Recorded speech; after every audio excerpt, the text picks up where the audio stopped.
Welcome back to Faith, Fire, and Flavor podcast. I'm Garth and I'm here with Karen. Today we're diving into something that hit a major nerve in our community recently. It really did. After our video on 2 Timothy, so many of you reached out and said, I feel like my faith is just cold. I want that fire, but I'm in a dry season and I just don't feel it. That's the honest truth of the walk, isn't it? Sometimes the embers are there, but the flame is gone. And today we're going to kind of a workshop episode. We aren't just talking about theory. We're talking about discipline of showing up when the feelings are gone. The foundation, 2 Timothy 1 verse 6. To set the stage, let's look at the verse that started this conversation. Paul writes to Timothy, "This is why I remind you to fan into flame the spiritual gift God gave you when I laid my hands on you." I love the New Living Translation's phrasing here, fan into flames. Notice Paul doesn't say, wait until you feel the heat wave and then start moving.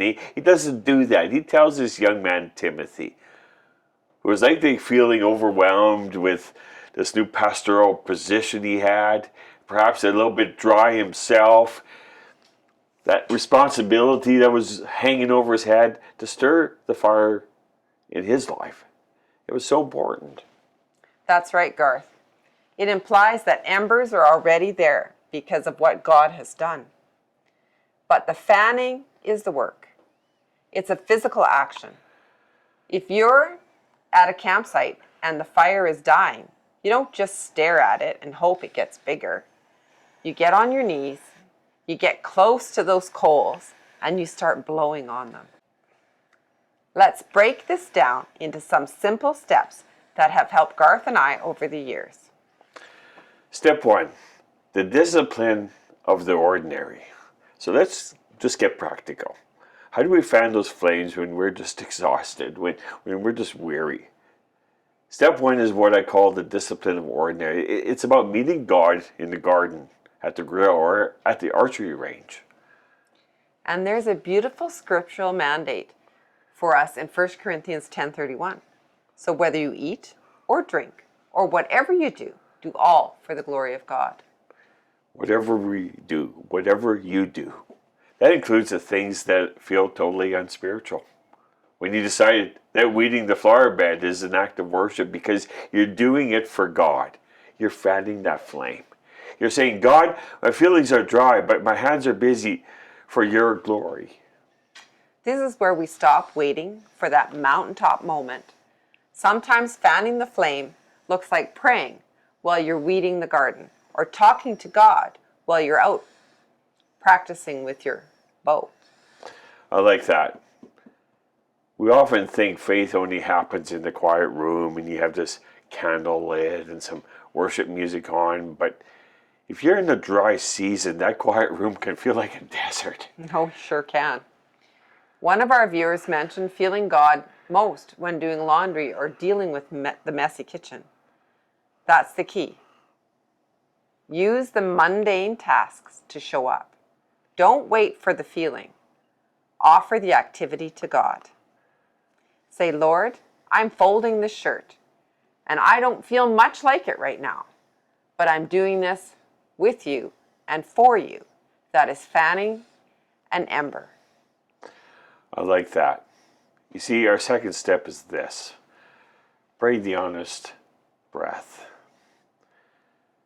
It's about shifting the way that we talk to God. When we're dry, we often stop praying. Why? Because we feel like we're hypocrites. We think, if I don't feel it, I shouldn't say it. But God doesn't need a sermon. He wants your heart. But the Psalms are full of dry prayers. Step 2 is the honest breath. It's short, it's real, and it's consistent. Look at Psalm 145, verse 18. The Lord is close to all who call on him. Yes, all who call on him in truth. That word truth, Karen, is really the key. If the truth is this, Lord, I feel nothing today, tell him that. That's the honest breath. That's more powerful than 1,000 rehearsed prayers. It's a discipline of staying in the conversation, even when the reception between you and God feels really fuzzy or distant. It's what we call portable faith. If you're at work and you're feeling the coldness, you don't need 30-minute intercession. You just need to say, Lord, I'm here. Stir my heart. It's about the rhythm of showing up. It's the discipline of the small, those tiny little breaths, honesty of those little puffs of air on a coal. One puff doesn't do it, but 1,000 puffs over time will keep that coal from going out. So it comes to our third step, borrowing someone else's wood. Finally, step 3, your fire's out. You might need to borrow someone else's wood. I love this analogy.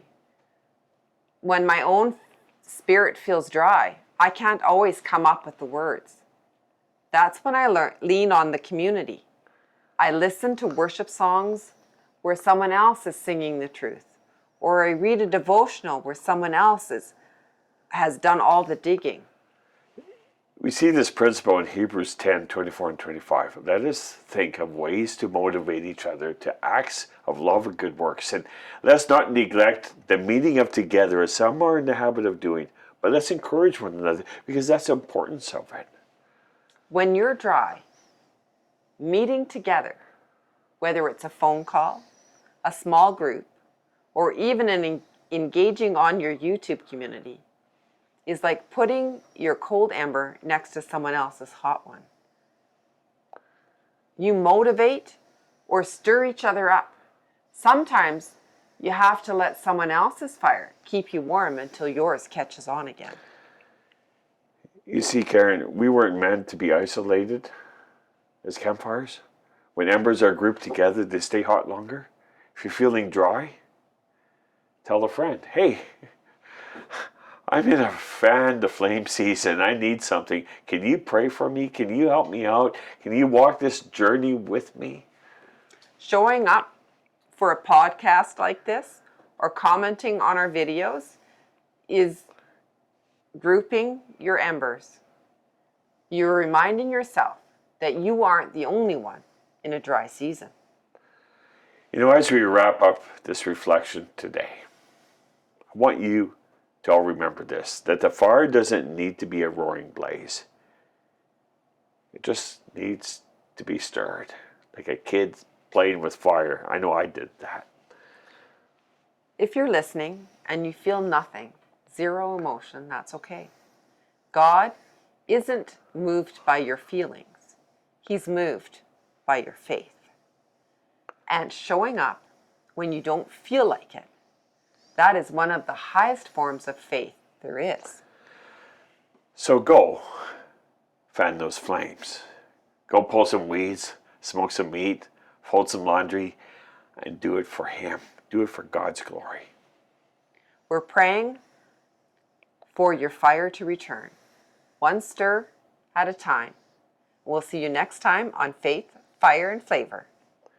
Keep letting God stir your heart to experience Him more. God bless and have a great day.